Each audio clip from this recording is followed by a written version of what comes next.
Marshall Lassiter toes Petron to within 1 point.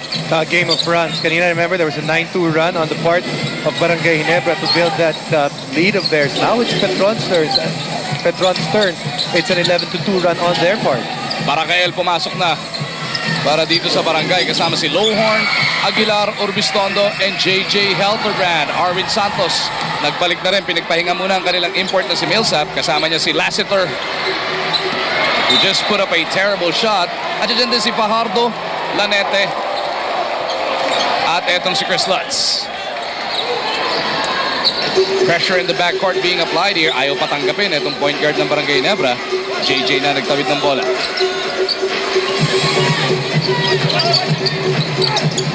Japet over to Lowhorn. Susukatin ulit. Ito si Junmar. Lowhorn. No problem. And he picks up a personal on the big man. Pinag-uusapan na lang dito, lakas ng katawan. You can see what happens. Every time bumabangga si Lowhorn doon sa mga defenders, he's the one that carves up space, and he's the one that is getting points right now.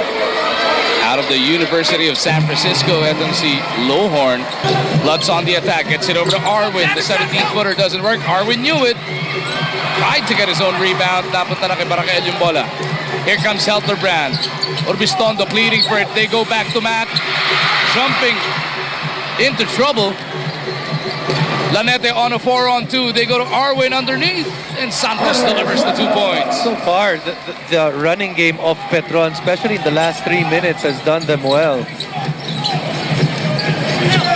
How important is this then na si Elijah Millsap nakaupo, napapanood niya yung kanyang mga kakampi, nag-iiba yung perspective niya, no? But you know, Elijah Millsap has the better view or the better opportunity in today's game. Bakit? Kasi nakapaglaro na siya. He's already played. He already knows the style of the Philippines. He has a better grasp of what his teammates can do as well. Lassiter looking for Junmar. Foul whistled here on Junmar Fajardo. Lowhorn na naman. Oh, Chapin is there. Kala ko isasalampak na. Urbistondo puts it on the floor. Nakita si Barakael for the stretch.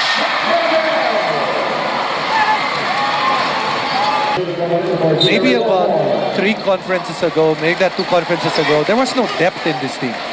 Ngayon makikita mo, ang second unit nila palaban na. Tamo si Mamaril nga, no? Ngayon palang papasok sa ball game na ito.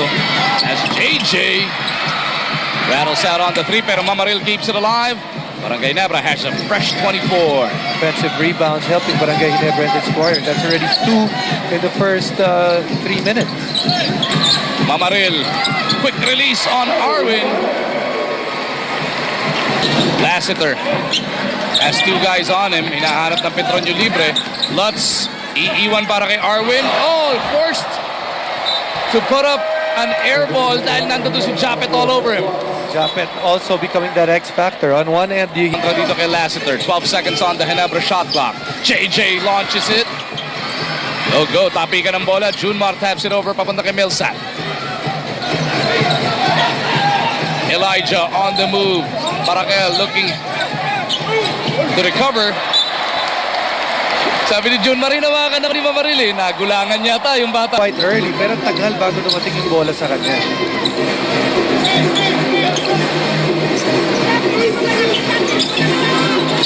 Helterbrand jumps a pass to Japet. Behind nga lang yung pasa na yun. Speaking of guys that, you know, that... Santos over to Millsap. Goes back over to Arwin. Japet on him. Arwin attacks. Pinit fit. Oh, go. Everything but the shot sa pagkakataon na yun. Oh, what a crossover. Pero Lassiter, talagang he's been playing the lanes, just bothering the passes of Barangay Ginebra.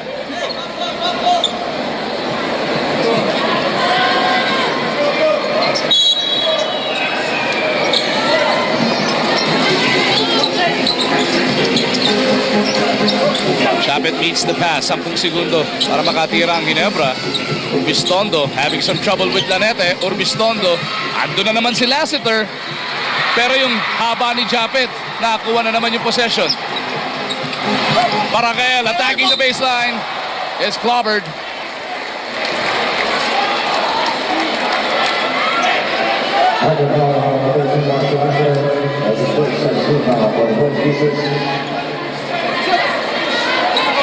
Lassiter tagged with his first personal foul.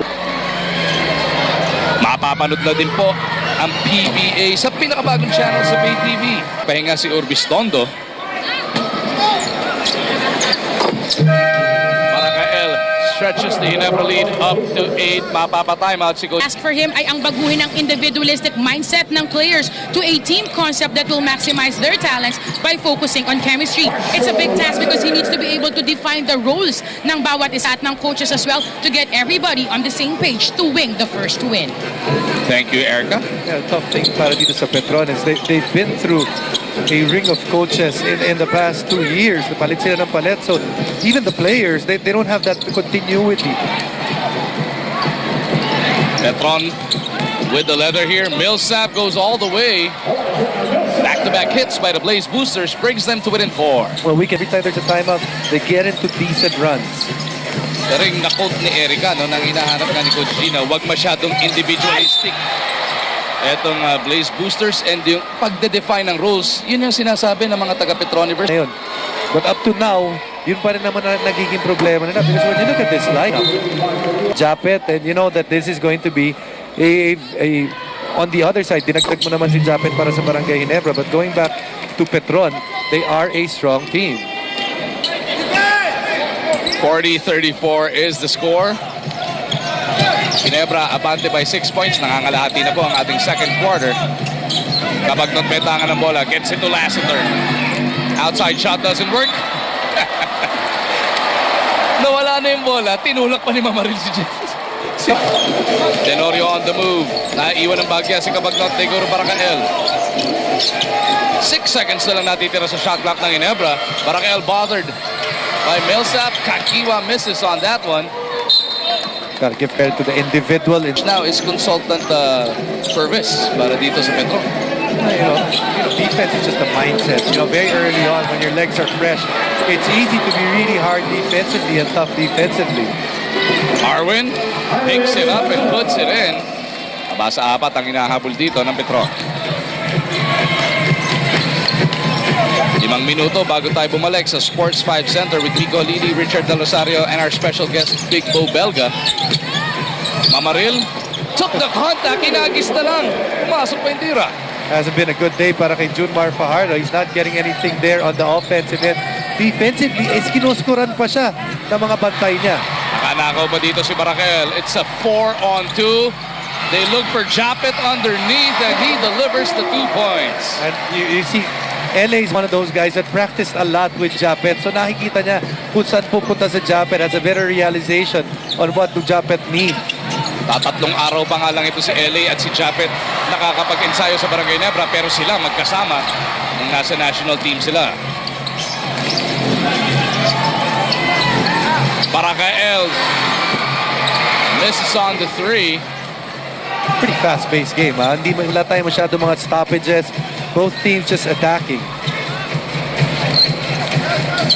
Not much fouls called as well as Lassiter nakuha niya yung bounce this time around. Ganun lang, naka-double digit na rin. Ito si Marshall Lassiter now with a total of 10 points.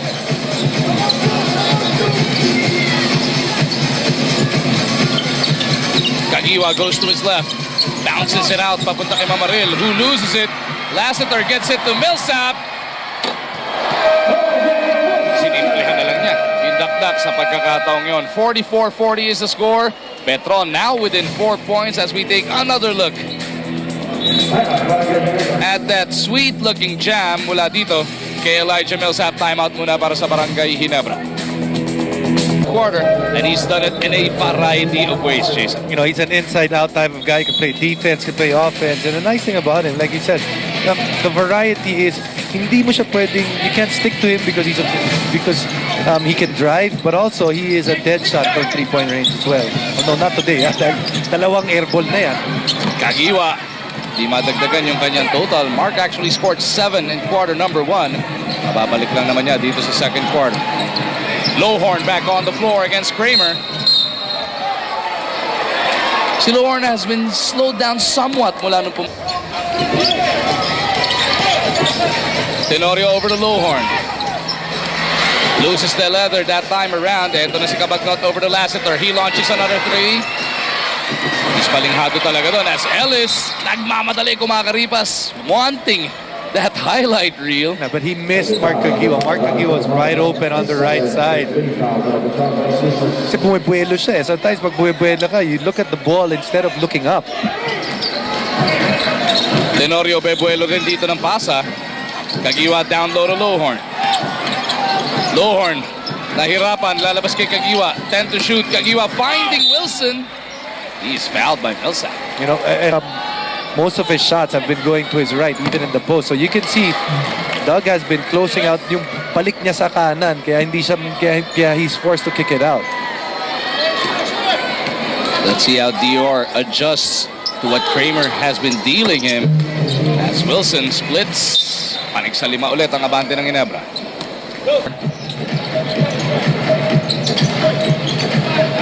Cabagnot surveys, gets it over to Lassiter. Hinahanap nila si Millsap dun sa poste. Taken away by Wilson. Tenorio running with Lowhorn. Nando sa kaliwa, eto si Caguioa. Ellis now shifting directions. Finishes with a left hand. That's good ball movement on the part of Ginebra. You know, they had the initial break. Napigil yun ng Petron, but they didn't stop. Trailer was Ellis, and he was able to finish hard. 2-minute warning para sa ating first half. 3-pointer on the way. Millsap matalas. Kramer couldn't keep it alive. Tenorio on the 3-on-2. Bigla na lang di teardrop. Nabensa nila. Santos for 3. Arwin no. Caguioa taps it over to Tenorio. LA is fouled. Foul na ang Barangay Ginebra. Itong Petron nasa penalty na. That's actually yung nabanggit nga natin, ang bilis ng takbo ng laro because not a lot of... And then for Petron, only 10. Sama na yung mga offensive note. LA splits, good enough for a 10-point lead para sa Barangay Ginebra. Na-re-establish na naman nila yung biggest lead of the game.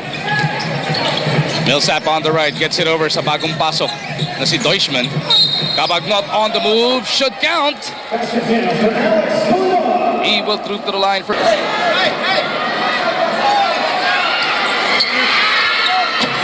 Cabagnot rattles home the free throw. Tenorio through a Lowhorn pick, sees a crack in the defense. LA makes him pay. The other thing that Lowhorn does is, ang laki niya. Pag siya nagbigay ng screen, takes you a while to recover. Tayo nang iikutan mo, no? As Deutschmann is bottled up. Cabagnot forces it up and in. Wala nang isang minuto natitira sa ating first half. Tenorio going toe-to-toe with Cabagnot. Kramer now switches out on him. LA to Wilson. Caguioa back over to Wilson. He attacks the baseline. Wilson's in trouble. LA has 6 to work with. LA wanting to attack. 2 to shoot. Here's a long one. Naputokan sila ng 24. Ito ni LA as we take another look at his sneaky shot from earlier on. Nang binawian naman ni Cabagnot sa kabilang dulo. Petron looking for the last shot of the first half. Cabagnot has 5 to work with. One of many fouls to give para sa Ginebra. Tonight's action, Boss Willie Marshall and our good Commissioner Attorney Chito Salud. Always nakatutok sa lahat ng aksyon. At sinuklian ni Coach Aton ang 30-second timeout din. Itong 30-second timeout ni Coach G. Ito po ang ating special guest. Nakakasama din na Kuya Miko and Coach Richard. Just over 5 seconds remaining here. Cabagnot wanting to go quick at bago pa makatanggap, ito si Lassiter. Nagkabuhol na sila ni Helterbrand.